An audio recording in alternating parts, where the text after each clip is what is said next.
সম্মানিত দর্শক, আজকে আমি আপনাদেরকে বলবো মহিষ কেন পাগল হয়। মহিষ খুবই ঠান্ডা মাথার কিন্তু ভয়ঙ্কর বদমেজাজি অ্যাগ্রেসিভ একটি প্রাণী হচ্ছে মহিষ। তাকে অনেক সময় ডার্ক ডেঞ্জারও বলা হয়। সে কখন কি করে বসে আগে থেকে বলা যায় না। মহিষের যে বন্য প্রিমিটিভ বৈশিষ্ট্যটা আছে এখনও সেটা নীরবে নিভৃতে তার মধ্যে সে বহন করে চলেছে এবং যে কোনো মুহূর্তে সেটি সে এক্সপ্রেস করে। মহিষের সবচেয়ে বড় সাইকোলজি সেটা হচ্ছে attack is the best defence. সাধারণত আমরা অন্যান্য প্রাণীদেরকে দেখি তারা ভয় পেলে পালিয়ে যায়, কিন্তু মহিষ ভয় পেলে দাঁড়িয়ে যায়। সে দাঁড়িয়ে আপনাকে ভয় দেখানোর চেষ্টা করবে এবং সে অ্যাটাক করবে। তার অ্যাটাকের সবচেয়ে শক্তিশালী যে জিনিসটা আছে সেটা হচ্ছে তার দুটি শক্তিশালী বড় বড় শিং এবং তার শক্তিশালী যে মাসেল পাওয়ার সেটা দিয়ে সে আঘাত করার চেষ্টা করে। এবং একটি কথা মাথায় রাখবেন, সে ঘন্টায় 50 কিলোমিটার বেগে আপনাকে আঘাত করতে পারবে এবং তেড়ে আসতে পারবে। সে কখন পাগল হয়ে যায়? সাধারণত মহিষ যখন দলছুট হয়ে যায়, তারা দলে থাকে, দলছুট হলে সে পাগল হয়ে যায়। সে যে পরিবেশে আছে পরিবেশটা তার কাছে অপরিচিত মনে হলে সে পাগল হয়। পরিবেশটা তার কাছে অনিরাপদ ভয়ঙ্কর মনে হলে সে পাগল হয়। তাকে যদি প্রভোগ করা হয়, উচ্চ স্বরে গান বাজানো, উচ্চতর স্বরে সাউন্ড করা, তাকে অন্যায়ভাবে আঘাত করা কিংবা তাকে হুমকি ধামকি বা হঠাৎ কোনো সাউন্ড করলে সে শর্ট টেম্পার্ড হয়ে যায়। আরেকটা হচ্ছে তার বাছুর বা বাচ্চা অথবা সঙ্গীকে যদি কেউ আক্রমণ করে বসে সে পাগল হয়ে যায়। যদি তাকে খুবই স্ট্রেসফুল কন্ডিশনে তাকে যদি পরিবহন করা হয় তাহলে ট্রাক থেকে নামার পর সে পাগল হয়ে যায়। সে যদি খাদ্য সংকটে থাকে তাহলে সে পাগল হয়। সে যদি দৈহিক কষ্টে থাকে তাহলে সে পাগল হয়। সে যদি উন্ডেড থাকে তাহলে সে পাগল হয়। সে যদি আক্রান্ত হওয়ার সম্ভাবনা থাকে তাহলে সে পাগল হয়। সে যদি আক্রান্ত হয় তাহলে সে পাগল হয়।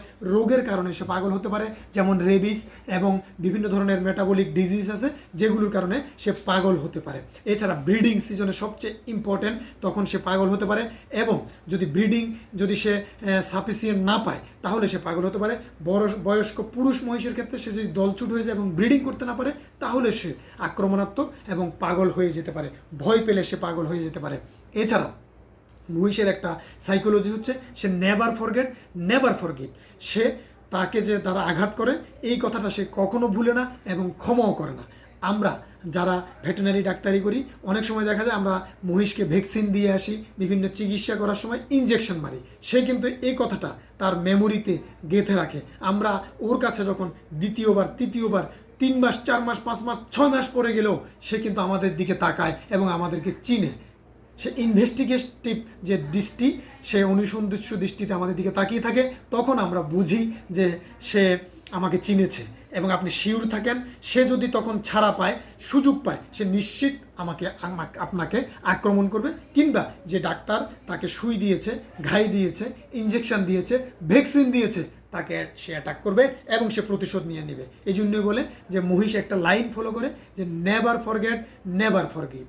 আমাদের সবাইকে অন্তত মহিষের কাছাকাছি যখন যাব আমরা সাবধান থাকব, নিজের নিরাপত্তা নিশ্চিত করব, জানমালের নিরাপত্তা নিশ্চিত করব। অযথা মহিষকে আমরা বিরক্ত করব না এবং তাকে আঘাত করব না। আরেকটা জিনিস, কখনো যদি মহিষ পাগল হয়ে যায় তাহলে আমরা উপজেলা প্রাণী সম্পদ দপ্তর ও ভেটেনারি হাসপাতাল প্রতি উপজেলায় আছে, আপনারা ওখানে যোগাযোগ করবেন, প্রশাসনের সাথে যোগাযোগ করবেন, বন বিভাগের সাথে যোগাযোগ করলে আমরা অনেকটা সম্মিলিতভাবে আমরা ট্রাঙ্কুলাইজার গান দিয়ে এটিকে ধরার চেষ্টা করি, বেহুশ করার চেষ্টা করি। এছাড়া অনেক সময় গ্রামবাসীরাও বিভিন্ন টেকনিকের মাধ্যমে এটিকে ধরার চেষ্টা করে। আমরা আপনাদেরকে পরামর্শ দিব যে সবচেয়ে ভয়ঙ্কর যে জিনিসটা ঘটে, মহিষ যখন পাগল হয়ে ছুটাছুটি করে তখন মানুষও এটার পিছনে ছুটোছুটি করে, তখন একটা ভয়ঙ্কর ঘোলাটে পরিস্থিতির সৃষ্টি হয় এবং অনেক সময় জানমালের অনেক ক্ষতি হয়ে যায়। আমরা সবাইকে বলবো আপনারা এই ক্ষেত্রে ধৈর্য ধরবেন, প্রাণীর প্রতি সদয় হবেন, প্রাণীকে শুধু বিরক্ত করবেন না। এছাড়া অন্যান্য ক্ষেত্রে মহিষ খুবই সাধারণত শান্তশিষ্ট থাকে। সে ফার্মিং সিস্টেমও পালা যায়, আমরা পাল সিস্টেমও তাদেরকে পালি। মহিষের দুধ খুবই সুস্বাদু, আপনারা সবাই জানেন। এর ফ্যাট পার্সেন্টেজ বেশি, তাই এর দুধের চাহিদা অনেক বেশি। আপনারা মহিষ খামার করতে পারেন, মহিষ পালতে পারেন, আপনারা তাহলে আমাদের জাতীয় অর্থনীতিতে আপনারা অবদান রাখতে পারবেন। এছাড়া এগুলো যে বিচ্ছিন্ন ঘটনাগুলো ঘটে মহিষ পাগল হওয়ার মতো, সেগুলো ঘটলে আমরা প্রশাসন এবং ভেটেরিনারি হাসপাতাল এবং বন বিভাগ সহ যারা এই বিষয়ে এক্সপার্ট আছেন তাদেরকে নিয়ে আমরা পরিস্থিতিটা হ্যান্ডেল করে আপনাদের জানমাল নিরাপদ রাখার চেষ্টা করব। সবাইকে অনেক ধন্যবাদ, সবাই সাবধান থাকবেন।